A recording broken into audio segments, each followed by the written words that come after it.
ሰላም ጤና ይስጥልን የተከበራችሁ ተመልካቾቻችን ከገበሬው ቴሌቪዥን ዕለታዊ ዜናዎቻችንን ነው ካሁን ሰዓት ጀምሮ ወደ እናንተ እናደርሳለን። ላምሮት የኔ ዓለምና እኔ አምላክ ኃይል አለማየሁ ከመላው የስቱዲዮ ባለሙያዎች ጋር ዜናውን እየመራን አብረናችሁ ቆይታ የምናደርግ ይሆናል። እስከ ዜናው ፍጻሜ አብራችሁን እንድትቆዩ የአክብሮት ግብዣችን ነው። በመጀመሪያም የሀገር ውስጥ ዜና። ሰው ሰራሽና ተፈጥሯዊ አደጋዎችን በራስ አቅም መቋቋም የሚያስችል ጠንካራ ሀገራዊ ቁመና ለመፍጠር እየተሰራ ነው ሲል የኢትዮጵያ አደጋ ስጋት አመራር ኮሚሽን አስታወቀ። ተረጅነትን በማስቀረት ሰው ሰራሽና ተፈጥሯዊ አደጋዎችን በራስ አቅም የመቋቋም ጠንካራ ሀገራዊ ቁመና ለመፍጠር እየተሰራ መሆኑን የኢትዮጵያ አደጋ ስጋት አመራር ኮሚሽን ኮሚሽነር አምባሳደር ዶክተር ሽፈራው ተክለማርያም ገልጸዋል። የፌዴራል መንግስት ከፍተኛ አመራሮች ከተረጅነት ወደ ምርታማነት ለተሟላ ሀገራዊ ክብር፣ ነጻነትና ሉዓላዊነት በሚል መሪ ሀሳብ ውይይት አካሂደዋል። በውይይቱ ኢትዮጵያ ያሏትን እምቅ ጸጋዎች በማልማት ከተረጅነት አስተሳሰብ መላቀቅ እንደምትችል ከለውጡ ወዲህ የታዩ ስኬቶች ማሳያ ስለመሆናቸው ጠቁመዋል። ለአብነትም ያህል በግብርናው ዘርፍ በበጋ መስኖ ስንዴ፣ በልማት ትሩፋትና በኢንዱስትሪ ዘርፎች የተመዘገቡ ያሉ ስኬቶች ተጠቅሰዋል። የኢትዮጵያ አደጋ ስጋት አመራር ኮሚሽን ኮሚሽነር አምባሳደር ዶክተር ሽፈራው ተክለማርያም ባቀረቡት ጽሑፍ ከተረጅነት አስተሳሰብ ለመላቀቅ በቤተሰብ ደረጃ የምግብ ዋስትናን ማረጋገጥ ይገባል ብለዋል። ከአደጋ ስጋት መከላከል ጋር ቀጥተኛ ግንኙነት ያላቸው እንደ ግብርና፣ ውሃና ኢነርጂ፣ ጤና፣ የመስኖ ተቋማትን ጨምሮ ሌሎችም ሀገራዊ እቅዱን ለማሳካት ኃላፊነት እንዳለባቸው አሳስበዋል።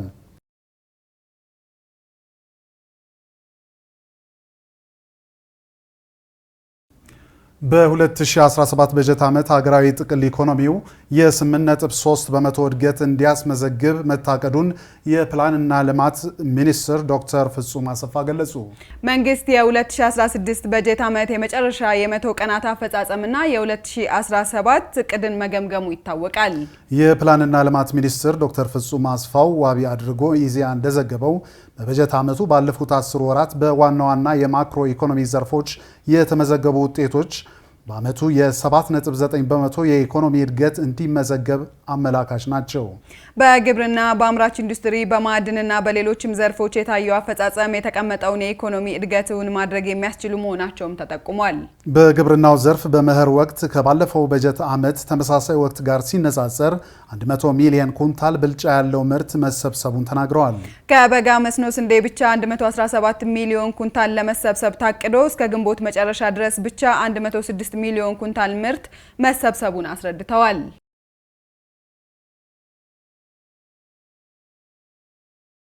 የመጀመሪያው ውለታቸው ሳይጠናቀቅ በሌላ ጨረታ ወደ ግንባታ የገቡ 13 ፕሮጀክቶች ከ16 ቢሊዮን ብር በላይ ተጨማሪ ወጪ ማስከተላቸውን የፌዴራል ዋና ኦዲተር ይፋ አደረገ። የፕሮጀክቶቹ መቋረጥ የሚያስከትለውን ከፍተኛ የገንዘብ ብክነት ሊቀንስ የሚችል አሰራር ለመዘርጋቱ በክፍተትነትም ተነስቷል። በናሙና ከታዩ 41 የተቋረጡ ፕሮጀክቶች ውስጥ በመጀመሪያ ውለታቸው ሳይጠናቀቁ በሌላ ጨረታ ወደ ግንባታ የገቡ 13 ፕሮጀክቶች በመንግስት ላይ በድምሩ 16.6 ቢሊዮን ብር ተጨማሪ ወጪ ማስከተላቸው ተመላክቷል።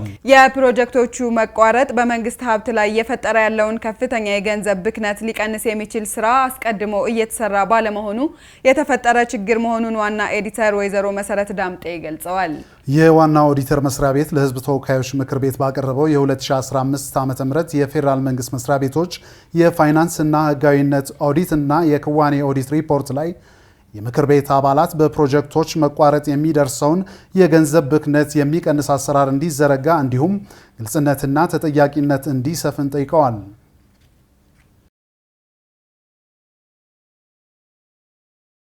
ዕለታዊ ዜናዎቻችን ወደ እናንተ መድረሳቸውንም ቀጥሏል። የተከበራችሁ ተመልካቾቻችን፣ አሁን ደግሞ ከሀገር ውስጥ በዝርዝር ወደምንመለከታቸው ዜናዎች እናልፋለን። በድጋሚ አብራችሁን ቆዩ።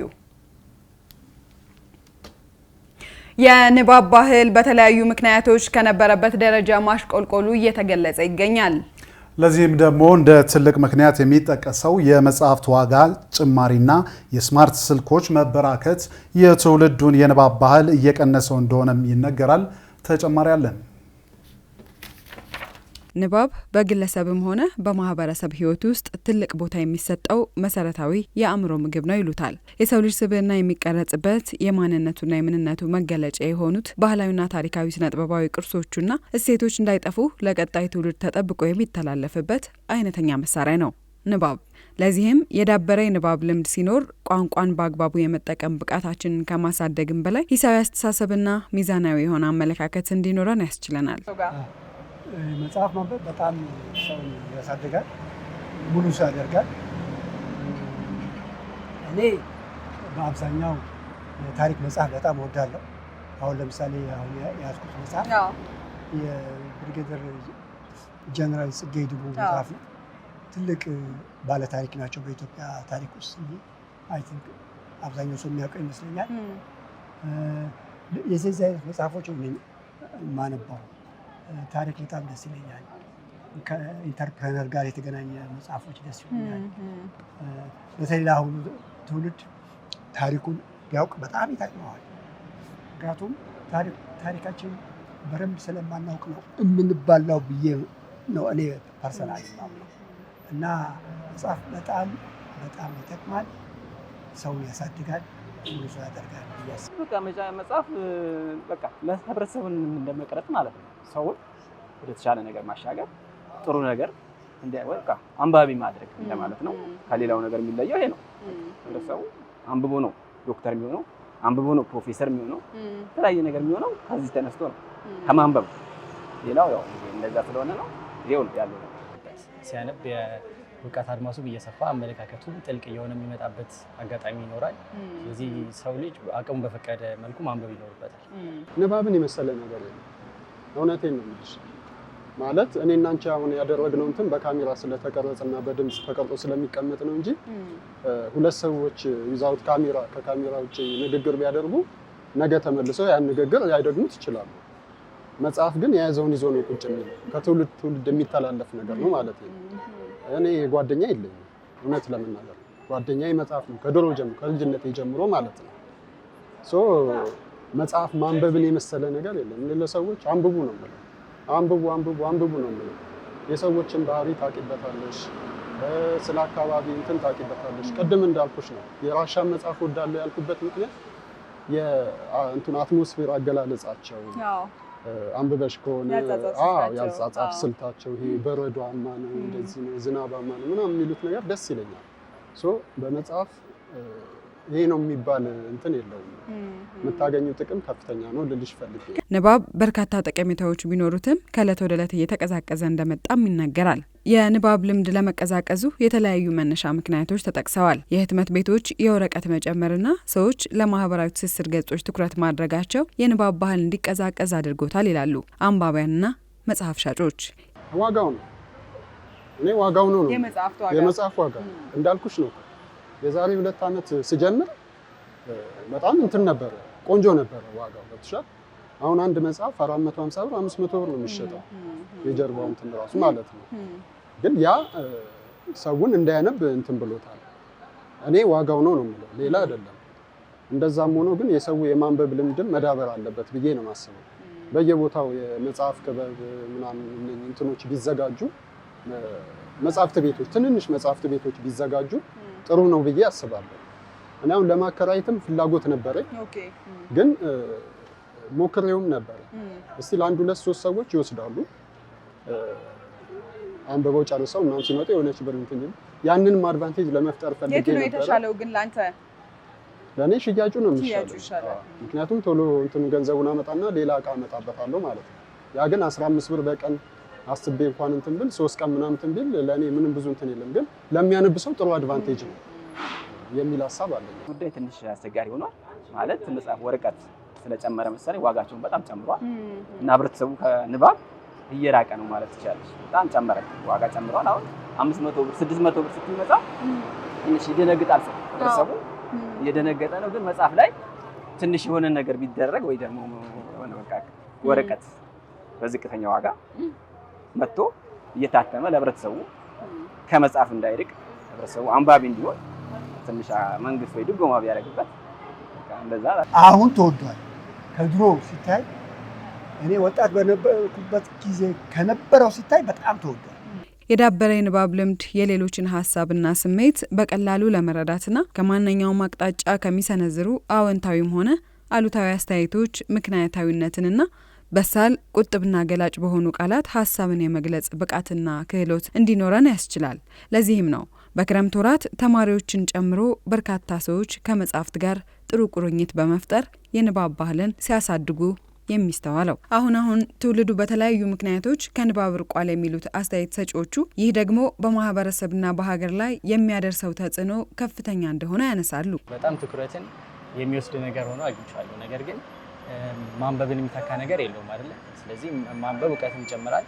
እንደ መዝናኛነት ልትጠቀሚ ትችላለች እንጂ የተሻለ ነገር ላናገኝበት እንችላለን። ስለዚህ ማንበብን የሚተካው ነገር ያለ አይመስለኝም። ሰው በቃ ማህበራዊ ሚዲያ ላይ ብቻ ነው ያለው ማለት ትችላለች። ሲቀጥል ደግሞ የወረቀት ጉዳይ ጨመር ብሏል እና ቢስተካከል ሰው ወደ ንባቡ ይመለስ። አሁን ክረምት ላይ እውነት ነው ተማሪ ረፍት ሲሆን ሌላውም ረፍት ያለው ብዙ ሰው አለ። አስተማሪም ረፍት ነው፣ ተማሪውም ረፍት ነው። ለማንበብ መጽሐፍ ይገዛል። እንደዛ ነበር። አሁን ግን ትንሽ የተቀዛቀዘ ነገር ይመስለኛል። ሳይሆን ራሱ በስራይ ማለት ሳይው ቀዝቃዛ ነገር ጥቃቅን ነገሮች በተለይ ወጣቱን የሚስቡ ነገሮች ነው እዛ የሚተላለፉት።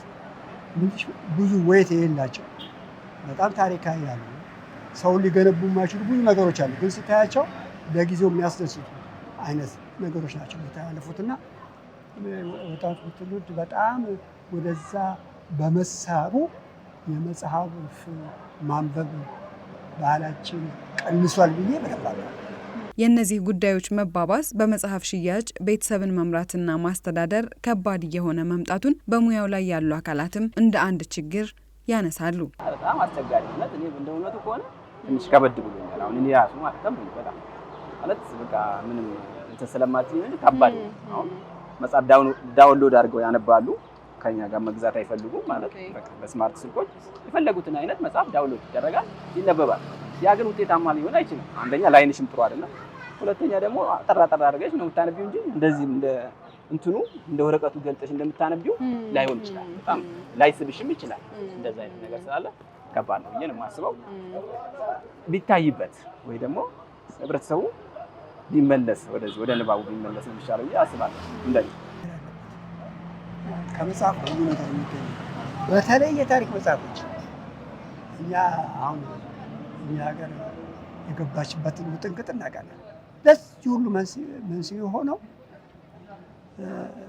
ወጣቱ ትውልድ ታሪኩን ስለማያውቅ ታሪኩን በደንብ ቢያውቅ እንዴት እዚህ እንደደረስን ቢያውቅ 100% እርግጠኛ ነኝ የዚህ አይነት ኮምፕሊኬሽን ውስጥ አለ እና በጣም ቅድም ያልኩሽ ነው በጥቅል ላይ ነገርኩሽ። የሁሉም ስቴክሆልደር የሁሉም ባለድርሻ ገሌ አልልሽም፣ የሁሉም ባለድርሻ አካል ኃላፊነት። ስለሆነም ከንባብ ዓለም የምናገኘው ድንቅ ትኩረትና የተመስጦ ተሞክሮ በህይወት ጉዞ ሊያጋጥሙ የሚችሉ ተግዳሮትና ፈተናዎችን እንዴት መወጣት እንደምንችል እንማራለን። ውስብስብ ችግሮችን የመፍታት ብቃታችንንም እናሳድጋለን የሚሉት አስተያየት ሰጪዎቹ ይህም ለህይወትና ለተፈጥሮ የምንሰጠውን ዋጋና ክብር በእጅጉ ይጨምራል። ይህ ደግሞ ለአንድ ሀገር ሁለንተናዊ እድገትና ስልጣኔ አይነተኛ መፍትሄ ስለሆነ መንግስትና ማህበረሰብ የሚመለከተው ሁሉ በንባብ የታነጸ ትውልድ እንዲፈጠር ሁሉም ኃላፊነቱን ይወጣ ሲሉ አሳስበዋል። የሀገሪቷን እያስተዳደረ ያለው መንግስት ነው አይደለ? መንግስት የሚያነብ ትውልድ እፈልጋለሁ ወይም እፈጥራለሁ ካለ የወረቀት ዋጋ ማስተካከያ ማድረግ አለበት ብዬ አስባለሁ። ምክንያቱም የሰው መጽሐፍ የማያነብበት ቅድም እንዳልኩሽ በብዙ ምክንያት ሊሆን ይችላል። ከፍላጎት አለመኖርም የተነሳ ሊሆን ይችላል፣ ዋጋው ስለበዛም ሊሆን ይችላል። ግን ሞር አሁን እንትን እያለ ያለው የዋጋ ጭማሪ ነው። የዋጋ ጭማሪው ደግሞ ዝም ብሎ የተከሰተ ነገር አይደለም። ወረቀት ሲጨምር ነው ዋጋ ነጋዴዎቹም ጨምረው ማሳተም የጀመሩት ማለት ነው። መንግስት እዚህ ላይ ትኩረት ሰጥቶ መስራት አለበት ብዬ አስባለሁ። ለትክክለኛ የሆነ ወሳኝ የሆነ ነገር መሰራት መቻል አለበት ብዬ አስባለሁ። መጽሐፍ እንደው እንደ መጽሐፍ ያልተሰራበት ነገር ለሻጮችም ለደራሲዎችም አልተሰራበት። ምክንያቱም ሁሉ ነገር ከዚህ ነው መነሻው መጽሐፍ ነው። አሁን የሆነ ቦታ ፕሮፌሰር፣ ዶክተር ሁሉ ነገር መጽሐፍ አንብቦ ነው ትልቅ ቦታ የሚደርሰው። አልተሰራበትም፣ ግን መሰራት መቻል አለበት ብዬ አስባለሁ። ሊሰራበት ይገባል። ለኛም አሁን እንደዚህ እዚህ ጋር አሁን ፀሐይ አለ፣ አቧራ አለ ምናምን ነገር አይደል? ለኛም የሆነ ቦታ ቆንጆ ቦታ ለመጽሐፍ ቫልዩ ቢሰጠው የተሻለ ነው ብዬ አስባለሁ። እንደኔ መጽሐፍ አልተሰራበትም፣ ሊሰራበት ይገባል። እንደ መንግስትም ሊሰራበት ይገባል። ሁሉም ባለድርሻ አካል ኃላፊነት ለአንድ ብቻ ለመንግስት ወይ ለአንድ ድርሻ አካል ብቻ የሚተው አይደለም። ሁላችንም እንትኖችን ግብአቶችን ላይ በተቻለ መጠን መንግስት ቀረጡን ቀነስ ያደርግ ጥሩ ይመስለኛል። ይሄ ነው ልል የሚችለው። በመጪዎቹ ቀናት የሚኖረው ከፍተኛ እርጥበት የበልግ ሰብሎች ላይ ጉዳት እንዳያደርስ አስቀድሞ መሰብሰብ ያስፈልጋል ሲል የኢትዮጵያ ሜትሮሎጂ ኢንስቲትዩት ገለጸ።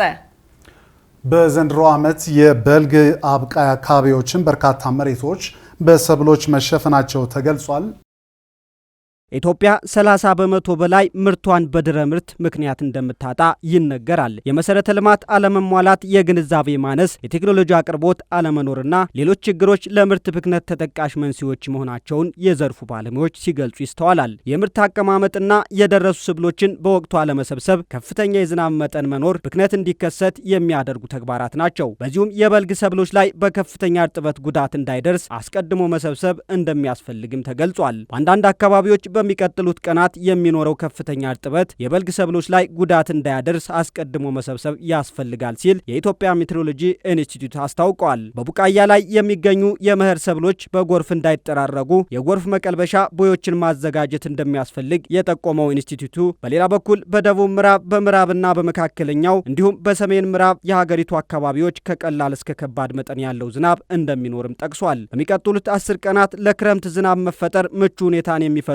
የሜትሮሎጂ ገጽታዎች ከቀን ወደ ቀን በተሻለ መልኩ የሚያጠናክሩ መሆኑንም አስታውቋል። በሁሉም የክረምት ዝናብ ተጠቃሚ አካባቢዎች የዝናብ ስርጭት በመጠንም ይሁን በስርጭት የሚስፋፋበት ጊዜ ነው ሲልም አክሏል። በአጠቃላይ በሚቀጥሉት 10 ቀናት ኦሮሚያ፣ አማራና ትግራይ ክልሎች እንዲሁም አዲስ አበባ ከቀላል እስከ ከባድ መጠን ያለው ዝናብ እንደሚያገኙ አትቷል። በተመሳሳይ ቤንሻንጉል ጉሙዝ፣ ጋምቤላ፣ ሶማሊ፣ የማዕከላዊ ኢትዮጵያ፣ የደቡብ ምዕራብ ኢትዮጵያና የደቡብ ኢትዮጵያ ክልሎች እንዲሁም የሲዳማ ክልሎች ዞኖች፣ የሐረርና የድሬዳዋ አብዛኞቹ አካባቢዎች ከቀላል እስከ ከባድ መጠን ያለው ዝናብ እንደሚያገኙም ጠቁሟል። በተጨማሪም ከኦሮሚያ ክልል ምስራቅ ሐረርጌ፣ ባሌና ምስራቅ ባሌ፣ ቦረና፣ ጉጂና ምዕራብ ጉጂ ዞኖች፣ ከሶማሌ ክልል ጅራርና ኤረር፣ ኖጎብ፣ አፍዴር፣ ሌበንና ዳዋ ዞኖች፣ ከአፋር ክልል ትበልቲ፣ ፈንቲ፣ አውሲና ሃሪ ኒዋር እንዲሁም የኢንታግ ልዩ ዞን ቀላል መጠን ያለው ዝናብ እንደሚያገኙም አመላክቷል። በመደበኛ ሁኔታ በሐምሌ የመጀመሪያው 10 ቀናት ዝናብ ሰጪ የሜትሮሎጂ ክስተቶች ሁሉንም የክረምት ዝናብ ተጠቃሚ የሀገሪቱ አካባቢዎች የሚደርስ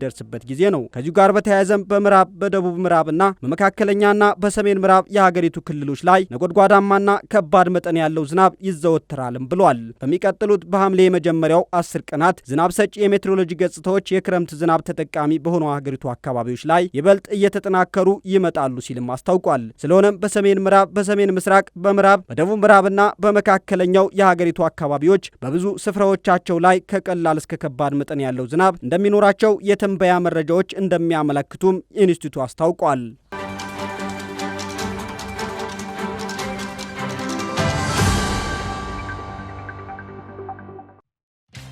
የውጭ ምንዛሪ ለሀገር እድገት ወሳኝ ነው። ኢንቨስት ኢን ፖቨርቲ ኢኒሼቲቭ የተሰኘው የውጭ ምንዛሪን በስፋት ወደ ሀገር ውስጥ የማስገባት ዓለም አቀፍ ንቅናቄ ተጠናክሮ ቀጠለ። ዓለም አቀፍ ንቅናቄው 100 ቢሊዮን ዶላር ወይም 1 ትሪሊዮን ብር በመዋጮ ለማሰባሰብ የታለመ ነው።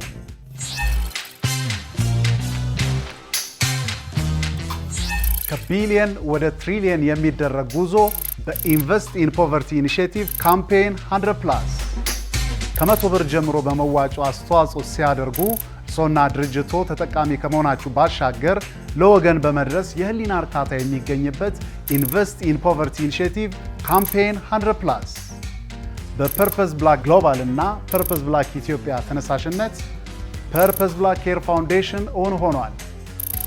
ካምፔን 100+ን ለመቀላቀል መተግበሪያውን ከአፕ ስቶር ወይም ከጉግል ፕሌይ በማውረድ የትሪሊየን ጉዞውን ይቀላቀሉ። ፐርፐስ ብላክ የአብሮነት ማሳያ።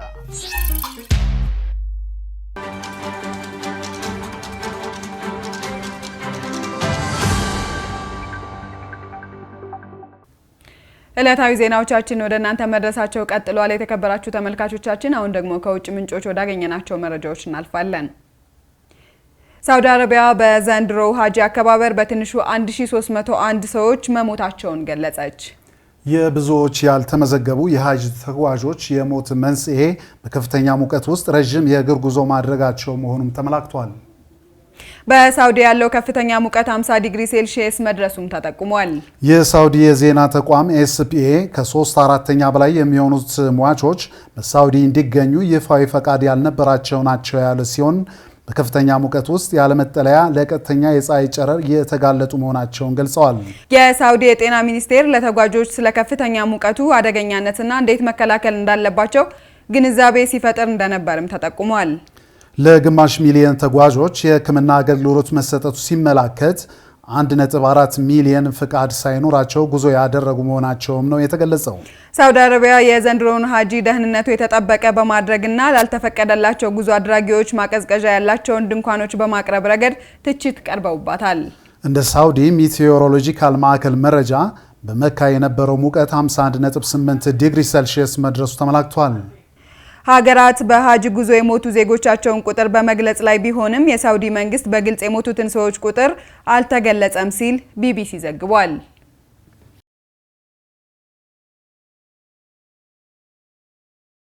በሩሲያ ታጣቂ ፖሊሶች የሃይማኖት አባትና ሲቪል ዜጎችን መግደላቸው ተገለጸ። የተደራጀ በተባለው ጥቃቱ በሩሲያ ዳጌስታን ግዛት የዩክሬኑ ጦር ወዲህ ተገንጣይ ታጣቂዎች እንቅስቃሴያቸውን እንዳጠናከሩበትም ይገለጻል። የቻይና መሰረት ያላቸው ሀከሮች በታይዋን ተቋማት ላይ የሳይበር ጥቃት መፈጸማቸው ተመላከተ። ሬድ ጁሌት የተሰኘ ቡድን 2 ደርዘን የሚሆኑ የታይዋን ተቋማት ላይ የሳይበር ጥቃት መፈጸሙ ተገልጿል። ሪካርድድ ፊውቸር የተሰኘው የሳይበር ሴኩሪቲ ተቋም እንዳለው የቻይና መሰረት ያላቸው ሀከሮቹ የታይዋን የቴክኖሎጂ ተቋማት ላይ ትኩረት አድርገው ጥቃቱን መፈጸማቸው ተጠቁሟል። ታይዋን ራሷን እንደ ሉዓላዊ ሀገር ብትመለከትም ቻይና ደሴቷን እንደ ራሷ ግዛት ትቆጥራታለች። ቡድኑ የታይዋን የሴሚኮንዳክተር አምራች ተቋምን፣ የኤሮስፔስ ተቋምን፣ 8 የኤሌክትሮኒክስ አምራች ተቋማትን፣ 2 ዩኒቨርሲቲዎችን ማጥቃቱን ተመላክቷል። በቻይና መንግስት እንደሚደገፍ የሚገለጸው የሀከሮች ቡድኑ ታይዋንን በደህንነት ጉዳዮች እየሰለለ መሆኑ ተጠቁሟል። ከታይዋን በተጨማሪ በሆንግ ኮንግ፣ በደቡብ ኮሪያና በጅቡቲ ዩኒቨርሲቲ ላይ ጥቃት ማድረሱን የአልጀዚራ ዘገባ አመላክቷል። በህንድ የሕክምና ትምህርት ቤት ፈተና ቅሌት በናሬንድራ ሞዲ መንግስት ላይ ትችትና ተቃውሞ ማስከተሉ ተመላከተ። በሀገሪቱ የሕክምና ትምህርት ቤቶች ፈተና ከፍተኛ ፉክክር ያለበት ሲሆን በማጭበርበርና ሙስና ተሞልቷል እየተባለ ይገኛል። በዚህም ሳቢያ በሀገሪቱ ተቃውሞ አስነስቷል ተብሏል። የሀገሪቱ ጠቅላይ ሚኒስትር ናሬንድራ ሞዲ አስተዳደርና ብሔራዊ የፈተና ኤጀንሲው የሕክምና ትምህርት ቤቶች ፈተናው ላይ ተገቢውን ክትትል ባለማድረግ እየተቃወሱ እንዳለ ተነስቷል። በዘንድሮ የሕክምና ትምህርት መግቢያ ፈተና ብዙ ተማሪዎች ትልቅ ውጤት አስመዝግበዋል ተብሎ ስማቸው መለጠፉ የመግቢያ ነጥቡን ከፍ አድርጎታል ተብሏል። በየዓመቱ ከ2 ሚሊዮን በላይ ተማሪዎች በሀገሪቱ ለ110 ሺህ ተማሪዎች ክፍት የሚሆነውን የሕክምና ትምህርት ለመከታተል ይፈተናሉም ተብሏል። ከነዚህም 60 ሺህ በመንግስት ዩኒቨርሲቲዎች እንዲከታተሉ ሲፈቀድላቸው ቀሪዎቹ ደግሞ በግል ትምህርት ቤቶች የሕክምና ትምህርታቸውን ይከታተላሉ። አሁን ላይ የመግቢያ ፈተናው ለሙስናና ማጭበርበር ተጋልጧል በሚል ተቃውሞ ማስነሳቱን የዘገበው ብሉምበርግ ነው። ክቡራትና ክቡራን ተመልካቾቻችን እየተከታተላችሁ የምትገኙት ከገበሬው ቴሌቪዥን KTV ወደ እናንተ የሚደርሰውን የሰዓቱን ዜና ነው። አሁን ደግሞ ከውጭ ያገኘናቸው ዝርዝር መረጃዎቻችን እናልፋለን። የቻይናው ፕሬዝዳንት ሺ ጂንፒንግ የሀገሪቱ የጦር ኃይሎች እንደገና ባደራጁበት ወቅት ወታደራዊ ኃያልነት በጦራቸው ላይ ማየታቸውን አስታወቁ። ፕሬዝዳንቱ በህዝባዊ ነጻ አውጪ ጦር ላይ ያላቸውን ቁጥጥር ቢያጠናክሩም ቀጣይነት ያለው ማሻሻያ እንደሚያስፈልግ አሳስበዋል። ናትናኤል ዘገየ ያዘጋጀውን አጥናፋ በራ እንዲህ ያቀርበዋል። ቻይና ከቅርብ ወራት ወዲህ እያደገ የመጣውን ወታደራዊ ኃይሏን ለታይዋን ዲሞክራሲያዊ ደሴትና ለተቀረው ዓለም እያሳየች ነው። ባሳለፍነው ጥር ወር የታይዋን ምርጫ ሲቀርብ የደሴቲቱ የመረጃ አውታር በተቀናጁ የሳይበር ጥቃቶችና የሐሰት መረጃ ዘመቻዎች መታመሱ የሚታወስ ነው። ቻይና ታይዋን የራሴ ግዛት ናት ብትልም ደሴቷን በሷ ቁጥጥር ስር ለማድረግ የኃይል እርምጃ እንዳልወሰደች ይነገራል። ባሳለፍነው ወር የታይዋን አዲስ መንግስት መመረጡን ተከትሎ የቻይና ጦር ኃይሎች ታይዋንን በ2 ቀናት ልምምድ በመክበብ የቻይና ወታደራዊ ኃይል ሙሉ ለሙሉ ለእይታ አቅርቦ ነበረ። የሀገሪቱ የመንግስት ሚዲያዎች በታይዋን ዋና ዋና ከተሞች ላይ የሚሳኤል ዝናብ ሲዘንብ የሚያሳይ አኒሜሽን ቪዲዮም ይፋ አድርገዋል። ከልምምዱ በኋላ የቻይና ወታደራዊ ቃል አቀባይ እንደተናገሩት የቻይና ጦር ኃይሎች ወደ ታይዋን ሲመጡ በሙሉ ዝግጁነትና ከፍተኛ ጥንቃቄ እንዲሁም ቆራጥ እርምጃ ለመውሰድ ዝግጁ መሆናቸውን ተናግረዋል። በኋላም በግንቦት ወር የቻይናው አዲሱና እጅግ የላቀ አውሮፕላን ተሸካሚ ነው የተባለለት መርከብ በሻንጋይ የመጀመሪያ የባህር ላይ ሙከራዎችን አድርጓል። በዚህም የቻይና ባህር ኃይል በመርከቧ ውስጥ ካሉት የአውሮፕላን አጓጓዦች ቁጥር አንጻር ሲታይ ከአሜሪካ ቀጥሎ ሁለተኛ ደረጃ ላይም ተቀምጧል። ነገር ግን የቻይና ወታደራዊ ኃይል እየጨመረ መሄዱን ያላሰለሰ ማሳያ ቢሆንም አንዳንድ ተንታኞች የቻይናው ፕሬዝዳንት ሺጂንፒንግ በጦር ሰራዊቱ ላይ ምን ያህል እምነት አላቸው በሚለው ጉዳይ ጥያቄ እያነሱ ይገኛሉ። በቅርቡ ሺጂንፒንግ በ10 ዓመታት ውስጥ ትልቁን የቻይና ጦር ሰራዊት መልሶ ስለማደራጀት ማስታወቃቸውን ተከትሎ በወታደራዊ ኮንፈረንስ እንደተናገሩት በጦር ኃይሎች መካከል ጠለቅ ያሉ ችግሮች እንዳሉና ለውጥ አስፈላጊ እንደሆነ አመላክተዋል። በናናንግ የቴክኖሎጂ ዩኒቨርሲቲ የኤስ ራጃናትናም ዓለም አቀፍ ጥናቶች ትምህርት ቤት ተመራማሪ ያንግዚ ለአልጀዚራ እንደተናገሩት ይህ ውሳኔ አስደንጋጭ ነበረ። ድርጊታቸው ሺጂንፒንግ አሁን ባለው መዋቅርና በቻይና ጦር ኃይሎች አቅም እርካታ እንዳላገኙ ነው ብለዋል። የታይዋን የጸጥታ ጥናት ተቋም የምርምር ባልደረባ የሆኑት ክሪስቲናችን ለአልጀዚራ እንደተናገሩት ደግሞ በሌሎች የውትድርና ክፍሎች ውስጥ አንዳንድ ችግሮች መስተዋላቸውን ተከትለው የማጽዳት እርምጃዎችና የሙስና ምርመራዎችም ነበሩ ያሉ ሲሆን ነገር ግን በስትራቴጂካዊ ድጋፍ ውስጥ ተመሳሳይ ችግር እንዳለ አልሰማንም። ኤስኤስኤፍም እንደገና ለመደራጀት እቅድ እንዳለው ምልክቶች አልነበሩም ይላሉ። እንደ አውሮፓውያን አቆጣጠር በ2015 በመጨረሻው የቻይና ወታደራዊ ተሐድሶ ላይ ይፋ የሆነው የኤስኤስኤፍ ምስረታ ላይ ሺጂንፒንግ ራሳቸው ተሳትፈውበት ነበረ። ኤስኤስኤፍ እንደ አውሮፓውያን አቆጣጠር በ2020 የታጠቁ ኃይሎችን የጠፈርና የሳይበር ጦርነት አቅም ልማትን በማፋጠንና የመረጃ ልውውጥን በማሻሻል ላይ የተሰማራ የልህቀት ማዕከል ነበረ። ነገር ግን እንደ አውሮፓውያን አቆጣጠር በ2019 አጋማሽ ላይ ከቻይና መከላከያ ሚኒስቴር የወጣ መረጃ እንደሚያሳየው ኤስኤስኤፍ ምንም እንኳን የላቀ መረጃ ለወደፊት ወሳኝ እንደሆነ ቢታመንም እድገቱ ግን አዝጋሚ እንደነበር አረጋግጧል። በወታደራዊ መልሶ ማደራጀቱ በቻይና ወታደራዊ ታሪክ ውስጥ ቁልፍ መሪዎችን በማባረር ወይም ከእይታ በመሰወር እርምጃ እንደተወሰደባቸው ተመላክቷል። በአሜሪካ ሩትገርስ ዩኒቨርሲቲ የቻይና ጥናት ምሁር ሻኦዩ ዩዋን እንደሚሉት በቻይና ልሂቃን ፖለቲካ ውስጥ የታማኝነትና የስልጣን ለውጥ የሚያመላክት ከፍተኛ መኮንኖችና ባለስልጣናትን ያካተተ ከሺጂንፒንግ ጋር ቅርበት ያላቸው የሚመስሉ ሽማምንቶች ጭምር የማጽዳት ስራው አካል ሆነዋል ተብለዋል። ዩዋን ለአልጀዚራ እንደተናገሩት የተወገዱት ግለሰቦች መጀመሪያ ላይ በሺጂንፒንግ ደጋፊነት ተነስተው ሊሆን ይችላል፣ ነገር ግን ስጋት ሊፈጠር በሚችል በት ጊዜ መባረራቸው መተማመንን ለመፍጠር ሚና ይኖረዋል ብለዋል። የሆነ ሆኖ እነዚህ ለውጦች የቻይናን ወታደራዊ የውጊያ አቅም ያሳድጋሉ ወይስ የሀገሪቱ የጦር ኃይሎች ወታደራዊ የበላይነት ወዴት ያመራል የሚለው ጥያቄ በብዙዎች መነጋገሪያ ሆነዋል። የሩሲያ ሰሜን ኮሪያ የመከላከያ ስምምነት ቀጠናዊ ስጋትን ማባባሱን ተከትሎ የአሜሪካ የባህር ኃይል አውሮፕላን ደቡብ ኮሪያ ማቅናቱ ተገለጸ። በኒውክሌር ኃይል የሚሰራው ዩኤስኤስ ቴዎድሮስ ሩዝቬልት ከደቡብ ኮሪያና ከጃፓን ጋር በባህር ገብ መሬት አቅራቢያ ባለው ውሃ ውስጥ የሶስትዮሽ ልምምድ ከመደረጉም በፊት ቅዳሜ በቡሳን ወደብ ላይ መታየቱ ተመላክቷል። ኑር ሐሰን በዚህ ላይ ተጨማሪ ይዞበታል። ዓለም አጋርነትን እጅጉን የምትፈልግበት ጊዜ ላይ ትገኛለች። የዓለም ሀያላን ሀገራት ፖለቲካዊ፣ ኢኮኖሚያዊና ማህበራዊ የበላይነታቸውን አስጠብቀው ለመጓዝ አጋር ፍለጋ ሲኳትኑ ማስተዋል የተለመደ ነው። ሩሲያ በዩክሬን የምታደርገውን ዘመቻ ተከትሎ ምዕራባውያን ሀገራት በአሜሪካ በመመራት የተለያዩ ማዕቀቦችን በመጣል ለማዳከም የሚያደርጉትን ጥረት አጠናክረው ቀጥለውበታል። በሌላ በኩል የሩሲያው መሪ ቭላዲሚር ፑቲን የተዋጣለትና በትክክል የተቃኘ የተባለለትን ስትራቴጂያቸውን ተግባራዊ በማድረግ ከተለያዩ ሀገራት ጋር አጋርነትን እየፈጠሩ ይገኛሉ። ባሳለፍነው ሳምንት ፑቲን በሰሜን ኮሪያና ቪየትናም ያደረጉት ጉብኝትና በጉብኝቱ የተደረጉ የሁለትዮሽ ስምምነት በተለይም በሰሜን ኮሪያና ሩሲያ የተደረጉ ወታደራዊ ስምምነቶች በአሜሪካና አጋሮቿ ላይ ያለውን ስጋት አባብሶታል ሲል ሲኤንኤን ዘግቧል። ይህን ስጋት ተከትሎ የአሜሪካ የባህር ኃይል አውሮፕላን የሆነ በደቡብ ኮሪያ ማረፉን ዘገባው አክሏል። የፍሪደም ኤጅ ልምምዶች ባለፈው ሳምንት የሩሲያ መሪ ቭላዲሚር ፑቲን ወደ ፒዮንግያንግ ያላቸውን ጉዞ ከማድረጋቸው በፊት በአሜሪካ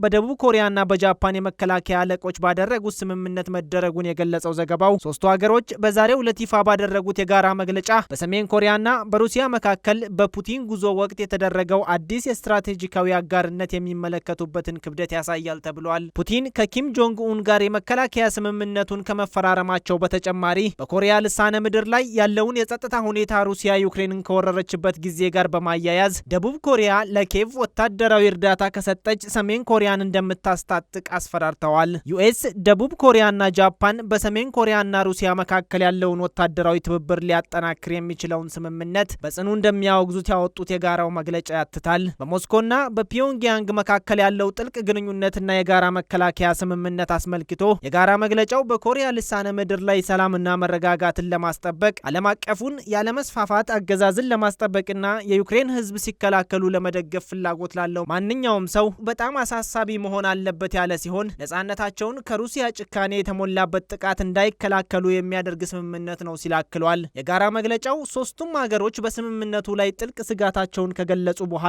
ሰሜን ኮሪያን በማውገዝና አርብ ዕለት የሩሲያ አምባሳደርን በመጥራት በሲኦልና በሞስኮ መካከል ያለውን የከረረ ውጥረት የሚያሳይ ያልተለመደ ዲፕሎማሲያዊ እርምጃ እየተከሰተ መሆኑን አመላክቷል። የአውሮፕላኑ አጓጓዥ በቡሳን መገኘቱ የዋሽንግተን አይረን ክላድ በደቡብ ኮሪያ ውስጥ ላለው የራሱ ስምምነት አጋር ያለው ቁርጠኝነት ለማሳየትና በተከታታይ የአሜሪካ ወታደራዊ እንቅስቃሴዎች ላይ የመጨረሻው እንደሆነ ሲኤንኤን ዘግቧል። በዚህ ወር መጀመሪያ ላይ የዩኤስ አየር ኃይል በቢ1ቢ ቦምብ አውሮፕላኖች በባህር ገብ መሬት ላይ በቀጥታ የተኩስ ልምምድ ላይ ተሳትፈዋል ያለው ዘገባው ከ7 ዓመታት በኋላ ለመጀመሪያ ጊዜ እነዚያ የረጅም ርቀት አውሮፕላኖች በደቡብ ኮሪያ የቀጥታ ጥይቶች ሲጥሉ ነበር ብሏል። ባለፈው ሳምንት የዩኤስ አየር ኃይል ኤስ-130 ጦር መሳሪያ ቢ1ኤስ ቦምባቸውን በወረወሩበት ክልል ላይ የቀጥታ የተኩስ ልምምዶችን አድርገዋል ተብሏል። ሰሜን ኮሪያ በህገ ወጥ የኒውክለር ጦር መሳሪያ መርሃ ግብሯና የሚሳኤል ሙከራ ከፑቲን ጋር የጋራ ጉዳይ አድርጋ ሙከራ ስታደርግ መቆየቷ ለአሜሪካ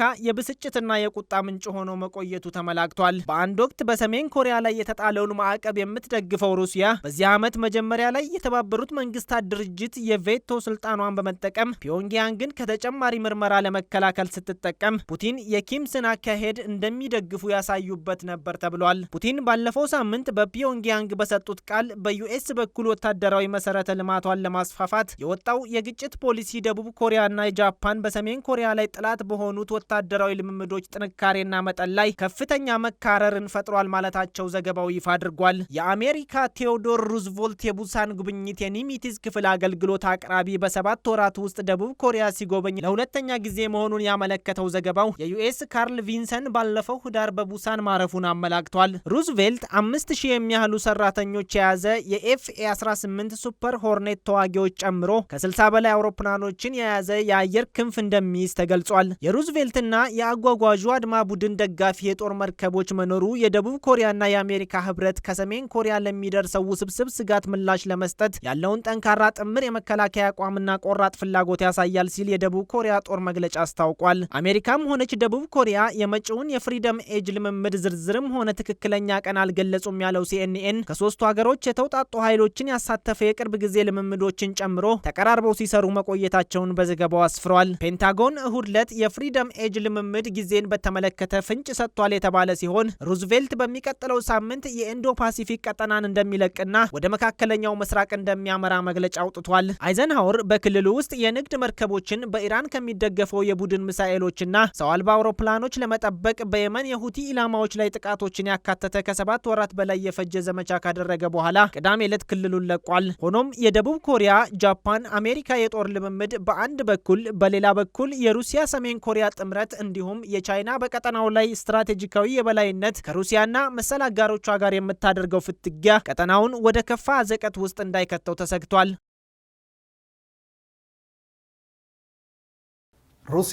የሩሲያ ዋግነር የተባለውን ቅጥረኛ ተዋጊ ቡድን ማፍረሷ ተነገረ። የሩሲያው ቅጥረኛ ተዋጊ ቡድን ዋግነር መሪ ኢቬግኒ ፕሪጎዥን ሩሲያ ውስጥ ባጋጠመው የአውሮፕላን አደጋ ሕይወቱ ካለፈ ከ1 ዓመት በኋላ ሀገሪቱ ጦሩን ማፍረሷ ተጠቅሷል። ውብርስት አጉማሴ ተጨማሪ ይዞበታል። When Wagner fighters occupied the Russian town of ሩሲያ ከዩክሬን ጋር በምታደርገው ጦርነት የሩሲያው ቅጥረኛ ቡድን ዋግነር ተሳትፈው የጎላ ነበር። እንደ አውሮፓውያን አቆጣጠር በ2014 እንደተመሰረተ የሚታመነው የዋግነር ቡድን በምዕራባውያኑ ዘንድ ሩሲያ የቀጠረችው የግል የውትድርና አገልግሎት ሰጭ ተቋም ተደርጎ ይወሰዳል። የዋግነሩ ቡድን የሩሲያ ወታደራዊ፣ ፖለቲካዊና ኢኮኖሚያዊ ጠቀሜታው የጎላ እንደሆነም ይነገርለታል። ከፈረንጆቹ 22 ጀምሮ እስከ 2023 መጀመሪያ የዋግነር ተዋጊዎች በዩክሬን ጦርነት በርካታ ድሎችን ተቀዳጅተዋል። የዩናይትድ ስቴትስ ብሔራዊ ደህንነት መስሪያ ቤት እንዳወጣው መረጃ ከሆነ ዋግነር ከ50 ሺህ በላይ የዩክሬን ቅጥረኛ ተዋጊዎች እንዳሉትም ተነግሯል። የእንግሊዝ መከላከያ ሚኒስቴር እንደሚለው ደግሞ የዋግነር ቅጥረኛ ቡድን በፈረንጆቹ 2023 የሀገሪቱ ብሔራዊ ዘብ ነው ሲል ገልጾታል። በዚሁም ቡድኑ በምዕራብ አፍሪካ ወታደሮች እንዳሉት የሚገልጸው ዋግነር ለተዋጊዎቹ በወር እስከ 150 ሺህ ሩብል ወይም $1250 ክፍያ ክፍያ እንደሚፈጽም ተነግሯል። በቡርኪና ፋሶ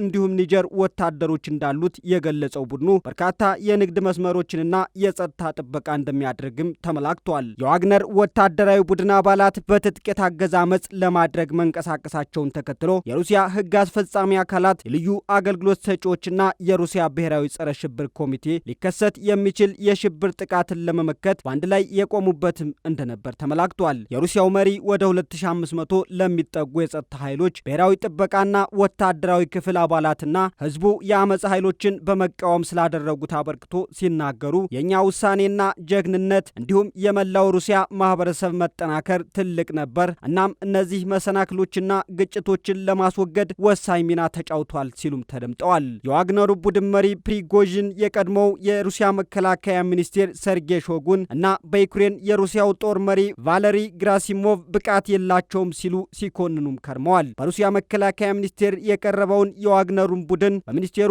ቁጥጥር ስር የማድረግ ሀሳብም ከዚህ ቀደም ተቃውመውታል። በሩሲያ የመደበኛ ጦር አባል ያልሆነው የዋግነሩ ቡድን ከሩሲያ ጋር ያለውን ስምምነት በመጣስ በሩሲያ መከላከያ ላይ አምጾ እንደነበርም ቢቢሲ በዘገባው አስታውሷል። የቡድኑ መሪ ይቭጌኒ ፕሪጎዥን በዩክሬን የሚገኘው የቡድናቸው ጦር ላይ የሩሲያ መከላከያ የቦምብ ድብደባ አድርጓል ሲሉም ይከሱ ነበር። በርካታ የቡድኑን አባላት ገድለዋል በሚል ባቀረቡት ጥሪም ለሳቸው ታማኝ የሆኑት የቡድኑ አባላት ሮስቶቭ ኦንዶን የሚገኘውን የሩሲያ መከላከያ ጽሕፈት ቤት ተቆጣጥረው ነበር። በሞስኮ የሚገኘውን ወታደራዊ አመራር ከስልጣን ለማስወገድ ጉዞ የጀመረው ቡድኑ ከሞስኮ ሳይደርስ በመሪው ፕሪጎዥን ትዕዛዝ ከጉዞው ታቅቧል። ሞስኮ የዋግነር ቅጥረኛ ቡድን ሴራ ነው ያለችውን የከሸፈውን አመጽ ተከትሎ በወቅቱ የሩሲያው ፕሬዝዳንት ቭላዲሚር ፑቲን ዋግነርን ሊዘጉ እንደሚችሉ ካስታወቁ በኋላ የእርስ በርስ ጦርነት እንዳይከሰት ወታደሮቻቸው ስላደረጉት አስተዋጽኦ አመስግነዋል። ሩሲያ ከዩክሬን ጋር በምታደርገው ጦርነት እንዲሁም ከቅጥረኛ ተዋጊው ጋር ያለው ውጥረት ሳይረግብ የሩሲያው ቅጥረኛ ተዋጊ ቡድን መሪ ይቭጌኒ ፕሪጎዥን በአውሮፕላን አደጋ ሕይወቱ እንዳለፈም ተነገረ። የዋግነሩ መሪ ፕሪጎዥን ባለፈው አንድ ዓመት ሐምሌ ወር ላይ በሩሲያ ጦር ላይ አምፀው የሀገር ክህደት ወንጀል ክስ ተመስርቶባቸው ነበር። ፕሪጎዥን ቀደም ብሎ በሩሲያ ጦር ላይ ያልተሳካ አመጽ መምራቱ የሚታወስ ሲሆን በሀገሩ ላይ ያስነሳው ነውጥ ከከሸፈ በኋላ ለመጀመሪያ ጊዜ መልእክቱን በቪዲዮ አስተላልፎ ነበር። ቡድኑ ከ2015 ጀምሮ ከሶሪያ መንግስት ጎን ተሰልፎ እንደሚዋጋና የነዳጅ ማውጫ አካባቢዎችን እንደሚጠብቅም ይናገር ነበር። በሊቢያ ወታደሮች እንዳሉት የሚታመነው ዋግነር በማዕከላዊ አፍሪካ ሪፐብሊክ የዳይመንድ፣ በሱዳን ደግሞ የወርቅ ማዕድናት የሚገኙባቸውን ስፍራዎችም እንደሚጠብቅ ይታመናል። በምዕራብ አፍሪካም የማሊ መንግስት አይኤስን ለመዋጋት ቡድኑን የሚጠቅም ሲሆን የቡድኑ የገንዘብ ምንጭም በውጭ ሀገሮች የሚሰጠው የውትድርና አገልግሎት እንደሆነም ተገልጿል። በተጨማሪም የሩሲያ መንግስት ለዋግነር ቅጥረኛ ቡድን ሙሉ በሙሉ የገንዘብ ድጋፍ ያደርግ ነበር። ፑቲን እንደ አውሮፓውያን አቆጣጠር ግንቦት 22 እና ግንቦት 2023 መካከል ሩሲያ 86 ቢሊዮን ሩብል ወይንም 1 ቢሊዮን ዶላር ያህል ወጪ ለቡድኑ አውጥታለችም ብለዋል። ባለፈው ዓመት ፑቲን የዋግነር ቡድን እንደሚዘጋ ፍንጭ ሰጥተው የነበረ ሲሆን የዋግነር ቡድን ወታደሮች ከሩሲያ መከላከያ ጋር ውል ገብተው አገልግሎታቸው እንዲቀጥሉ አሊያም ወደ ቤላሩስ እንዲሄዱ አማራጭ አቅርበዋል። ቡድኑ እንዲፈርስ ሲያስጠነቅቁ የቆዩት ፕሬዝዳንት ፑቲን የዋግነሩ መሪ ይቭጌኒ ፕሪጎዥን ከሞቱ ከአንድ ዓመት በኋላ ቅጥረኛ ተዋጊውን በትነውታል። of the Russian army in Ukraine, one of the reasons why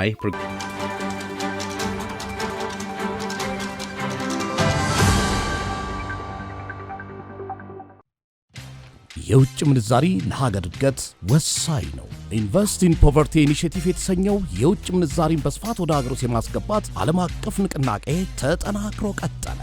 ዓለም አቀፍ ንቅናቄው 100 ቢሊዮን ዶላር ወይም 1 ትሪሊዮን ብር በመዋጮ ለማሰባሰብ የታለመ ነው።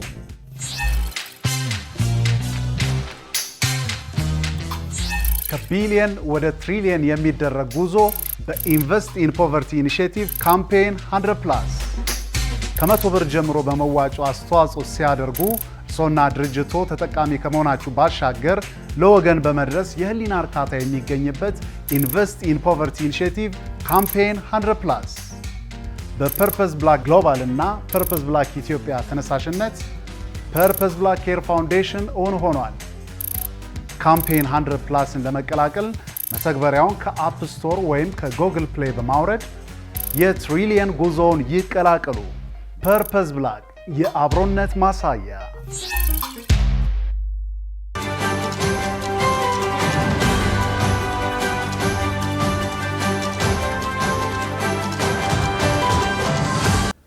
ክቡራትና ክቡራን ተመልካቾቻችን ከገበሬው ቴሌቪዥን KTV የሰዓቱ ዜና ወደ እናንተ መድረሱን ቀጥሏል። አሁን ደግሞ ወደ አጫጭር የቢዝነስ መረጃዎቻችን እናልፋለን። ኢትዮጵያ የአፍሪካ ንግድ ሚኒስትሮች ምክር ቤት ስብሰባ ላይ የተሳተፈች መሆኑ ተገለጸ። ኢትዮጵያ በታንዛኒያ ዛንዚባር እየተካሄደ በሚገኘው 14ኛው የአፍሪካ ንግድ ሚኒስትሮች ምክር ቤት ስብሰባ ላይ እየተሳተፈች እንደሆነ ተገልጿል። በስብሰባው ላይ የንግድና ቀጠናዊ ትስስር ሚኒስትር ዴኤታ ዶክተር ካሳሁን ጎፌ ታድመዋል። ስብሰባው በአፍሪካ ነጻ የንግድ ቀጠና ስምምነት አተገባበር ያስገኛቸው ጠቀሜታዎችና ያጋጠሙ ተግዳሮቶች ዙሪያ ምክክር በማድረግ ትግበራው በሚፋጠንበት አግባብ ላይ አቅጣጫ ያስቀምጣል ተብሎ እንደሚጠበቅ ሚኒስትር ዴኤታው በማህበራዊ ትስስር ገጻቸው ገልጸዋል። ዶክተር ካሳሁን ኢትዮጵያ የእቃዎች አቅርቦት ዝርዝር አቅርባ በ13ኛው የአፍሪካ ንግድ ሚኒስትሮች ምክር ቤት ስብሰባ ማጸደቋን አስታውሰዋል። አሁን ላይ የሙከራ ንግድ ለማስጀመር የሚያስችል የሁለትዮሽ ውይይቶች ከተለያዩ የአፍሪካ ሀገራት ጋር የሚደረግ መሆኑንም ነው የጠቆሙት። አራተኛው የቴክኒክና ሙያ ሳምንት የፓናል ውይይት በአድዋ ድል መታሰቢያ እየተካሄደ ነው። የአዲስ አበባ ከተማ አስተዳደር የስራና ክህሎት ቢሮ እያከበረ የሚገኘው የቴክኒክና ሙያ ሳምንት አካል የሆነው የፓናል ውይይት ቴክኒክና ሙያ ለዘላቂ ልማት በሚል መሪ ሀሳብ ዛሬ በአድዋ ድል መታሰቢያ እየተከበረ ይገኛል። በመድረኩ ላይ በዘርፉ ለረጅም ዓመታት የስራና የትምህርት ልምድ ያላቸው ምሁራን የመወያያ ጽሑፍ አቅርበው በቴክኒክና ሙያ ተቋማት ብቁ የሰው ኃይል በማበርከት ረገድ ለሀገር ምጣኔ ሀብት እድገት የሚኖራቸው ሚና አጽንኦት ተሰጥቶበታል። በፓናል ውይይቱ ላይ የአዲስ አበባ ስራና ክህሎት ቢሮ አመራርና ሰራተኞች፣ የቴክኒክና ሙያ ስልጠና ተቋማት አመራሮችና አሰልጣኞች፣ በዘርፉ የተሰማሩ ባለድርሻ አካላትና ጥሪ የተደረገላቸው እንግዶችም ተሳትፈዋል። ከቀረቡ የመወያያ ጽሑፎች በተጨማሪ በባለድርሻ አካላት ውይይቶች ተደርገዋል። ኒቪዲያ የተሰኘው ግዙፍ የቴክኖሎጂ ተቋም የሰው ሰራሽ አስተውሎት ቴክኖሎጂውን በመካከለኛው ምስራቅ የኳታር ቴሌኮም ቡድን የመረጃ ማዕከል ለማስቀመጥ ስለመስማማቱ ተገልጿል። በስምምነቱ መሰረት ኦርዶ የተሰኘው የቴሌኮም ቡድን በመጠቀም በ5 የመካከለኛው ምስራቅ ሀገራት መረጃዎችን ማስቀመጥ ይችላል ተብሏል። የአሜሪካው ተቋም ኒቪዲያ ከኳታሩ የቴሌኮም ተቋም ስምምነቱን ያደረገው የአሜሪካ ውስብስብ ቺፕሶች ወደ መካከለኛው ምስራቅ መላክን ቻይና እንድትጠቀም ከከለከለች በኋላ እንደሆነ ተነስቷል። ቻይና አዳዲስ የሰው ሰራሽ አስተውሎት AI ቴክኖሎጂዎችን ተደራሽ እንዳትሆን አሜሪካ ትፈልጋለች። ኦርዶ የተሰኘው የኳታር ተቋሙ በቀጠናው ለመጀመሪያ ጊዜ በአልጄሪያ፣ ኩዌት፣ ቱኒዚያ፣ ኦማን እና ማልዲቭስ የመረጃ ማዕከሉን ኒቪዲያ እንዲጠቀመው አገልግሎት ይሰጣልም ተብሏል። አሜሪካ ኒቪዲያን የተወሰኑ የሰው ሰራሽ አስተውሎት ቴክኖሎጂዎቹን ወደ መካከለኛው ምስራቅ እንዲልክ ስትፈቅድ የተወሳሰቡትን እንዳይልክ ትከለክላለች ሲል የዘገበው ሮይተርስ ነው። የቻይና የፊስካል ገቢ በፈጣን መቀዛቀዝ ላይ ነው ተባለ። መንግስት ኢኮኖሚያዊ ማገገምን ለማገዝ ሌላ ያልተለመደ የዓመቱ አጋማሽ የበጀት ማሻሻያ ሊያደርግ እንደሚችል ተገልጿል። ኑሮ ሀሰን ተጨማሪ አለው። የቻይና የፊዚካል ገቢ አቅም እያጣ መሆኑና ለኢንዱስትሪና ለፍጆታ ፖሊሲዎች ጊዜ ለመግዛት የበለጠ ስትራቴጂ እየነደፈ ነው ሲል S&P ግሎባል ሬቲንግስ አመላክቷል። ይህንን ተከትሎ የቻይና መንግስት በዚህ ዓመት መጀመሪያ ላይ የሀገር ውስጥ ፍላጎትን በድጎማና ለሌሎች መሳሪያዎች ማሻሻያና የሸማቾች ምርት ንግድ ማበረታቻዎችን ለማጠናከር ማቀዱን አስታውቋል። የቻይና የፊዚካል ማነቃቂያ ውጤታማነቱን እያጣ ነው ያለው ዘገባው ለኢንዱስትሪና ለፍጆታ ፖሊሲዎች ጊዜ ለመግዛት የበለጠ ስትራቴጂ ነው ሲሉ የS&P ግሎባል ደረጃ አሰጣጦች ከፍተኛ ተንታኝ ዩንባንግ ሹ አመላክተዋል። ተንታኙ አክለው የፊዚካል ማበረታቻ ለመለካት የመንግስት ወጪን እድገት መጠቀማቸውን ጠቁመዋል። ሹ ቀጥለው በእኛ እይታ የፊዚካል ማነቃቂያ አንዳንድ የረጅም ጊዜ ጥቅማ ጥቅሞች ሊኖሩት የሚችሉ የግዢ ጊዜ ስትራቴጂ ነው ያሉ ሲሆን ፕሮጀክቶች ፍጆታን በማደስ ወይም እሴት መጨመርን የሚጨምሩ የኢንዱስትሪ ማሻሻያዎች ላይ ያተኮሩ ከሆነ እንደሆነ ጠቁመዋል። ቻይና በዚህ ዓመት ወደ 5% የሚጠጋ የሀገር ውስጥ ምርት እድገት ግብ አውጥታለች። ይህ ግብ ብዙ ተንታኞች እንደሚሉት ከታወጀው የማበረታቻ ደረጃ አንጻር ትልቅ እንደሆነ ገልጸዋል። የከፍተኛ የኢኮኖሚ ቅድ ኤጀንሲ ኃላፊ እንደገለጹት ቻይና የማክሮ ኢኮኖሚ ፖሊሲዎችን እንደምታጠናክርና በፊዚካል፣ በገንዘብ፣ በስራ፣ በኢንዱስትሪና በክልል ፖሊሲዎች መካከል ያለውን ቅንጅት እንደምታሳድግ ተናግረዋል ሲል CNBCን አጣቅሶ ብሉምበርግ ዘግቧል። ከፍተኛ የዕዳ ደረጃዎች አንድ ከተማ ከፍተኛ ወይም ዝቅተኛ ገቢ ያለው ክልል ተደርጎ ቢቆጠርም የአካባቢ መንግስት ምን ያህል የፊዚካል ማበረታቻ ሊወስድ እንደሚችል ይገድባል ሲል የኤስኤንፒ ዘገባ አመላክቷል። በቻይና ከመጋቢት ወር ጀምሮ ሪል ስቴት እና መሰል የንብረት ገበያዎች መነቃቃት አሳይተዋል ያለው የሲኤንቢሲ ዘገባ ይህም በማኑፋክቸሪንግ ውስጥ ያለው ኢንቨስትመንት መፋጠን ምክንያት እንደሆነ በዚህ ሳምንት የተለቀቀው ኦፊሻላዊ መረጃ ያመለክታል። ልማት ላይ ያለው ኢንቨስትመንት እድገቱን የቀነሰ ቢሆንም የሪል ስቴት ዘርፉ ግን የበለጠ ቀንሶት እንደነበር ተገልጿል። የቻይና መንግስት በዚህ ዓመት መጀመሪያ ላይ የሀገር ውስጥ ፍላጎትን በድጎማና ሌሎች መሳሪያዎች ማሻሻያና የሸማቾች ምርት ንግድ ማበረታቻዎችን ለማጠናከር ማቀዱን አስታውቋል። እርምጃዎቹ ከ5 ትሪሊዮን ዩዋን በላይ ለመሳሪያዎች ዓመታዊ ወጪን ይፈጥራል ተብሎ ይጠበቃል። በሌላ በኩል ብሉምበርግ ይዞት በወጣው ዘገባ አጠቃላይ የህዝብ በጀትና የመንግስት ፈንድ በጀትን ጨምሮ አጠቃላይ ገቢዎች ከጥር እስከ ግንቦት ወር ካለፈው ዓመት ወደ 11.36 ትሪሊዮን ዩዋን በመሆን በ4.1 በመቶ ቅናሽ ያሳየ ሲሆን ይህም ከየካቲት 2023 ጀምሮ እጅግ በጣም ከፍተኛው ቅናሽ መሆኑ ተገልጿል። ባለስልጣናቱ ባለፈው ሳምንት ለጋዜጠኞች እንደተናገሩት ማዕከላዊው መንግስት ለእንደዚህ ያሉ ማሻሻያዎች ጠንካራ ድጋፍ ይሰጣል ማለታቸውን ተገልጿል።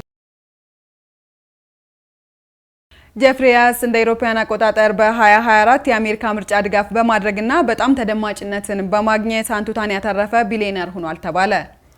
ጄፍሪ 27.8 ቢሊዮን ዶላር ያስመዘገበ ስመጥር ባለሀብት ሲሆን የዶናልድ ትራምፕ ደጋፊ መሆኑን ተከትሎ ከትራምፕ ጋር መነጋገሩ ተገልጿል። ናትናኤል ዘገየ ተጨማሪ አለው። ጄፍሪያስ ከዋል ስትሪት ትልቁና በጣም ስኬታማ የንግድ ድርጅቶች አንዱ የሆነው የሱሱካን ኢንተርናሽናል ግሩፕ መስራች ነው።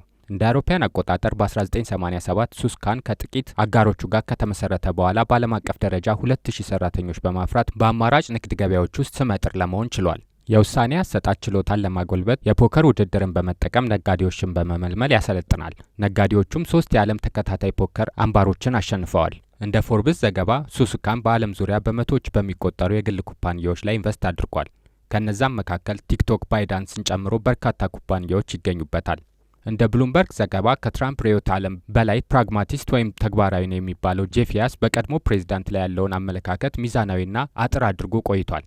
ነገር ግን ጄፍሪያስ ከሪፐብሊካን ጋር ያለው ግንኙነት ጥልቅ ነው ይባልለታል። ይህ ቢሊዮነር እንደ አውሮፓውያን አቆጣጠር በ2024 አሜሪካ ለምታደርገው ፕሬዝዳንታዊ ምርጫ በድምሩ 70 ሚሊዮን ዶላር እንደለገሰ ይነገርለታል። ጄፍሪያስ ባለፉት ምርጫዎች በሚሊዮን የሚቆጠሩ ዶላሮች በማውጣት የቀኝ አክራሪዎችን በማጠናከር ላለፉት 10 ዓመታት ከፍተኛ ወጪ ካደረጉ የፖለቲካ ለጋሾች መካከል አንዱ ናቸው። ጄፍሪያስ በዚህ ዓመትም ልገሳዎቹን አጠናክሮ በመቀጠል ተወዳዳሪ ፖለቲከኞችን አለውላችሁ እያለ ይገኛል። አሁን ላይም ዶናልድ ትራምፕ በመጪው የአሜሪካ ፕሬዝዳንት ምርጫ ውድድራቸው የቢሊዮነሩን እርዳታ በመፈለግ ላይ ናቸው። ጋርዲያን ባደረገው ምርመራ ከፍተኛ የሪፐብሊካን ለጋሽና የቲክቶክ ባለቤት ጄፍሪያስ ከ16 ሚሊዮን ዶላር በላይ የገንዘብ ድጋፍ በማድረግ ለቀኝ አክራሪዎች እንቅስቃሴ ፈሰስ ማድረጉን አመላክቷል። ጄፍሪያስ ወደ ሰኒ ቢንግሃምተን በመሄድ የታወቀ ቁማርተኛ ከሆነ በኋላ ወደ ፊላዴልፊያ በማቅናት ደግሞ ስቶክ ገበያዎች ላይ በስፋት እንደተሳተፈ ይነገርለታል። የኋላ ኋላም በስቶክ ገበያ ውስጥ ከፍተኛ ትርፍ በማግኘት ምክንያት በ1981 በርካታ ንግዶች ላይ መሳተፍ እንደቻለ ይነገርለታል። 27.8 ቢሊዮን ዶላር የተጣራ ሀብት እንዳለው የሚነገርለት ጄፍሪያስ ምንም እንኳን የሪፐብሊካን ደጋፊ ቢሆንም ከትራምፕ ጋር እንዲገናኙ ያደረጋቸው ትልቁ ምክንያት ቲክቶክ ላይ ያለው የድርሻ ባለቤትነትና ትራምፕ ቲክቶክን ባጣጣሉበት አፋቸው መልሰው ለምርጫ ቅስቀሳ ቢጠቀሙበት ይበልጥ ሊያተርፉበት ሊነግሯቸው ተገኝተው ነበር ተብሏል። ታዲያ ትራምፕ ቅስቀሳ ያደረጉባቸው ንግግሮቻቸው በቲክቶክ መለቀቃቸው የባለሀብቱ እጅ እንዳለበት አመልካች ነው ተብሏል። በአሜሪካ ኮንግረስ ውስጥ ለአሜሪካ ባለሀብቶች እንዲሸጥ አሊያም እንዲታገድ የተወሰነው ቲክቶክ የተወሰነ ድርሻውን ለእንደ ጄፍሪ አይነት ቢሊዮነሮች ድርሻ እንዲሸጥ ይነገራል። የአውሮፓ ህብረትና ቻይና ገብተውበት የነበረውን የኤሌክትሪክ መኪኖች ታሪፍ ሰጥ አገባ ለመፍታት ውይይት መጀመራቸው ተገለጸ። በንግግሩም ላይ ቻይና የተደረገባት አላግባብ ግብር ከሰኔ 27 በፊት እንዲነሳ እንደምትፈልግ አስታውቃለች። ኢዳና ሰለሞን ያዘጋጀችውን አብታሙ አብርሃም እንደሚከተለው ያቀርበዋል። የአውሮፓ ህብረት የቻይና ኤሌክትሪክ መኪና አምራቾች ከመንግስታቸው እያገኙ ያለው ኢፍትሐዊ ድጎማ ተሽከርካሪዎችን ወደ የትኛውም ዓለም እንዲልኩ አድርጓቸዋል ሲል ይከሳል። በተለይ የቻይና ኤሌክትሪክ መኪኖች በአውሮፓ ገበያ ላይ መንሰራፋታቸው በኢንዱስትሪው ላይ ከፍተኛ ኢኮኖሚያዊ ጉዳት እያስከተለ ነው በማለት ከፍተኛ ታሪፍ ይጣልባቸው ዘንድ ህብረቱ ከስምምነት ደርሶ ነበር። ታሪፉ እንደ ምርቱ የሚወሰን ሲሆን ከ17.4 በመቶ እስከ 38.1 በመቶ እንደሆነ ተገልጿል። የኤሌክትሪክ መኪና ዋጋ ታሪፍ መጨመሩ ደግሞ ለሁለቱም ወገኖች የኢኮኖሚ ጫና ሊያስከትል እንደሚችል መረጃዎች ያመለክታሉ። በዚህም ስጋት ሁለቱ ሀገራት በታቀደው የገቢ ታክስ ላይ ለመደራደር ንግግር ማድረጋቸው ተገልጿል። ስምምነት ላይ ደርሰው ከተስማሙ ታሪፉ ሊቀንስ ይችላል የሚል ተስፋ ተፈጥሯል። የአውሮፓ ህብረትና የቻይና ከፍተኛ ባለስልጣናት ስለ ታሪፍ ዋጋ ቅዳሜ ዕለት የተናገሩ ቢሆንም አለመግባባቶች በመኖራቸው የበለጠ ለመወያየት መስማማታቸውን አስታውቀዋል። የአውሮፓ ህብረት ቻይናን እስከ 38 በመቶ የሚደርስ የኤሌክትሪክ ተሽከርካሪ ታሪፍ ለመጣል ካስፈራራ በኋላ ሁለቱ ወገኖች ለመደራደር ሲስማሙ ይህ ጥሪ ለመጀመሪያ ጊዜ ነው። የአውሮፓ ህብረት የቻይና ኢንቪዎች ፍትሐዊ ባልሆነ መልኩ በመንግስት ድጎማ ምክንያት ከፍተኛ እድገት እያስመዘገቡ መሆኑን ተከትሎ ታሪፉ ትክክለኛ እርምጃ እንደሆነ ገልጸዋል። የቻይና የንግድ ሚኒስቴር ታሪፍ ላይ ስላለው ጠንካራ ተቃውሞ የገለጸ ሲሆን ህጋዊ መብቶቹና ጥቅሞቹን ለማስከበር ከዓለም ንግድ ድርጅት ጋር ክስ እንደሚመሰረትም ገልጾ ነበር። የአውሮፓ ህብረት አባል የሆነችው ጀርመንም በታሪፉ ላይ ትችቷን ገልጻለች። የጀርመኑ የትራንስፖርት ሚኒስትር ቮልከር ዊሲንግ እንደገለጹት እርምጃው ከቤጂንግ ጋር የንግድ ጦርነት ውስጥ ሊከተን ይችላል ብለዋል። የአውሮፓ የመኪና ኢንዱስትሪ ከፍተኛ ተጽዕኖ ባለው ምርት ላይ እንዲህ አይነት እርምጃ መውሰድ ግልፍተኝነት እንደሆነም አስታውቀዋል።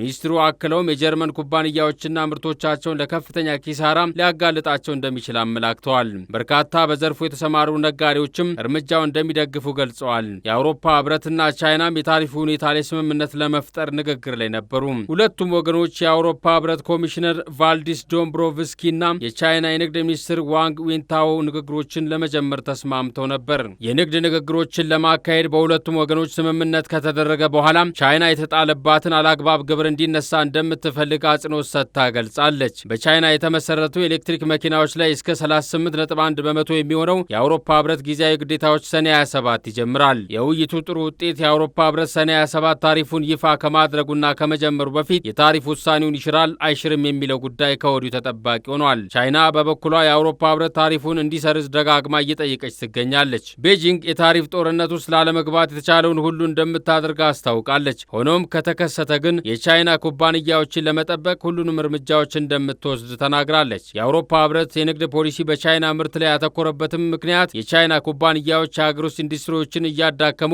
በርካሽ ዕቃዎቻቸውና ሞዴሎች አህጉሩን ሊያጥለቀልቁ ይችላሉ ከሚለው ስጋት እንደሆነ ገልጸዋል። ቻይናም የኤሌክትሪክ መኪና ምርቶቿ ጥራት ያላቸው በከፍተኛ ቴክኖሎጂ የተደገፉ ሲሆን ፍትሐዊ ያልሆነ ድጎማ ይደረጋል ወይም የአቅም ችግር ተሽከርካሪዎች ላይ ይታያል የሚለውን ክስ መሰረተ ቢስ ነው ስትል ትሞግታለች። ይልቁንም ህብረቱ ታሪፉን የማያነሳ ከሆነ ቤጂንግ አውሮፓ ህብረትን የሚያስጸጽት ከባድ አጸፋ ማዘጋጀቷን አስጠንቅቃለች። የቻይና ባይት ዳንስ ኩባንያ የላቁ አርቲፊሻል ኢንተለጀንስ ቺፕ ለማምረት ከአሜሪካ ብሮድኮም ኩባንያ ጋር አብሮ እንደሚሰራ አስታወቀ። ቻይናም በዚህ አጋርነት በአርቲፊሻል ኢንተለጀንስ ዘርፍ እድገቷ ላይ ከፍተኛ ሚና እንደሚጫወትላት ጠብቃለች ተብሏል። ኢዳና ሰለሞን ተጨማሪ አላት። የቻይና ቴክኖሎጂ ኩባንያ ባይትዳንስ የላቀ አርቲፊሻል ኢንተለጀንስ ፕሮሰሰር ለማዘጋጀት ከዩኤስ ቺፕ ሰሪ ብሮድኮም ጋር እየሰራ መሆኑ ተገለጸ። እርምጃው የቲክቶክ ባለቤት በሆነው ባይትዳንስ ኩባንያ የአርቲፊሻል ቺፖችን ቋሚ አቅርቦት እንዲያገኝ ለመርዳት የታሰበ እንደሆነም መረጃዎች ያመለክታሉ። በተለይ ዩናይትድ ስቴትስ ወደ ቻይና በቺፕ መላክ ላይ የምጥለውን ጥብቅ እገዳ ለመቃወምም ነው ሲል የሮይተርስ ዘገባ ገልጿል። የ5 ናኖሜትር ቺፕ በማምረት ከዩኤስ ኤክስፖርት እገዳዎች ጋር የሚጣጣም ምርቶችን ለዓለም ትልቁ የኮንትራት ቺፕ ሰሪ ታይዋን ሰሚኮንዳክተር ማምረቻ ሊሰጥ እንደሚችልም መረጃዎች ያመለክታሉ። ባይትዳንስ እና ብሮድኮም ቀድሞውኑ ሽርክና የነበራቸው ሲሆን የቲክቶክ ባለቤት ቢያንስ ላለፉት 2 ዓመታት ከድርጅቱ ከፍተኛ ቁጥር ያላቸው አርቲፊሻል ኢንተለጀንስ ጋር የተገናኙ ቺፖችን ገዝተዋል። ዩናይትድ ስቴትስ በርካታ ዋና ቺፕ ሰሪዎችን በተለይም ነቪዳ ኮርፖሬሽን የኤአይ ቴክኖሎጂያቸውን ለቻይና እንዳይሸጡ ካደረገች በኋላ የእነርሱ አጋርነት ትልቅ እንደሆነ ተገልጿል። ለቻይና የቴክኖሎጂ ኩባንያዎች የተራቀቁ የኤአይ ቺፖች አቅርቦት ለመጠቀም የሚያደርጉትም ጥረት ያሳያል። ዋሽንግተን ለሰሚኮንዳክተር የኤክስፖርት መቆጣጠሪያዎችን በ2022 ካስተዋወቀች ወዲህ በቻይናና በዩኤስ መካከል በይፋ የታወቁ የቺፕ ልማት ትብብሮች የሉም። በዘርፉ የዩኤስ ቻይና ስምምነቶች በአጠቃላይ አነስተኛ ጥራት ያላቸው ምርት መሸጥ ላይ ያተኮረም ነው። ነቪዲያ አሁንም በቻይና አነስተኛ የላቁ የአርቲፊሻል ኢንተለጀንስ ቺፖችን እንዲሸጥ የተፈቀደለት ሲሆን አቅርቦቱ እስካሁን ድረስ ሞቅ ያለ ምላሽ አግኝቷል። በተለይ እንደ ህዋዊ ያሉ የሀገር ውስጥ ተወዳዳሪ አቅርቦቶች ጋር ሲነጻጸር ከፍተኛ ተፈላጊነትን ያስመዘግባል። ባይትዳንስ በአርቲፊሻል ኢንተለጀንስ ዘርፍ ራሱን ለማሳደግ የቺፕ አምራች ኩባንያ ብሮድኮም ጋር አብሮ ለመስራት አቅደዋል። ኩባንያውም ነባር የንግድ አጋር ከሆኑ ብሮድኮም ጋር መገናኘቱ የግዢ ወጪዎችን ለመቀነስ እና የተረጋጋ የከፍተኛ ቺፖች አቅርቦትን ለማረጋገጥ ይረዳዋል። ታይዋን ሰሚኮንዳክተር ማምረቻ ኩባንያ ግን በዚህ ዓመት አዲስ ቺፕ ማምረት ይጀምራል ተብሎ እንደማይጠበቅ ተገልጿል። እንደ ብዙ ዓለም አቀፍ የቴክኖሎጂ ኩባንያዎች ባይትዳንስ በጄኔሬቲቭ አርቲፊሻል ኢንተለጀንስ ውስጥ ትልቅ ግፊት ለመጀመር ባለው ዓላማ ይህ አንዱ እርምጃ መሆኑን ገልጿል። ሆኖም ኩባንያው እና የቻይና እኩዮቹ ከውጭ የሚያገኙት እጅግ በጣም ውስን የሆነ የአርቲፊሻል ኢንተለጀንስ ቺፕስን አቅርቦት መታገል ይኖርባቸዋል። በቻይና ወታደራዊ ሱፐር ኮምፒውቲንግ እና በአርቲፊሻል ኢንተለጀንስ ውስጥ አዳዲስ ግኝቶችን ለማደናቀፍ አሜሪካ የላቁ ቺፕ አምራች ኩባንያዎችን የኤክስፖርት ቁጥጥር በማብዛቱ ቻይና አስፈላጊውን ቺፕ ሊደርስበት አልቻለም። ባይትዳንስ ኩባንያው በመተግበሪያው ላይ አልጎሪትሙ የበለጠ ኃይለኛ ለማድረግ የአርቲፊሻል ቺፖችን መጠቀም ወሳኝ ነው። ኩባንያው ከታዋቂው ቲክቶክ በተጨማሪ 26 ሚሊዮን ተጠቃሚ ያለው ዱባይ የሚባል ቻት ጂፒቲ መሰል የቻትቦት አገልግሎትን ጨምሮ የተለያዩ ታዋቂ መተግበሪያዎችን ይሰራል። የኤአይ ፍላጎቱን ለመፍታት ባይትዳንስ የኔቪዲያ ቺፖችን ከማከማቸቱ እና ከብሮድኮም ጋር ያለው አጋርነት ከፍተኛ ሚና እንደሚጫወትም ይጠበቃል። ክቡራትና ክቡራን ተመልካቾቻችን ከገበሬው ቴሌቪዥን KTV ለሰዓቱ ያዘጋጀንላችሁ የሰዓቱ ዜናዎች እነዚህ ነበሩ። ዕለታዊ ዜናዎችን ወደ እናንተ በማድረስ አምላካዊ ላለማየውና ላምሮት ነው ያለም ከመላው የስቱዲዮ ባልደረቦቻችን ጋር ቆይታ አድርገናል። ከቀሪ መሰናዶዎች ጋር መልካም ቆይታ ተመኘን።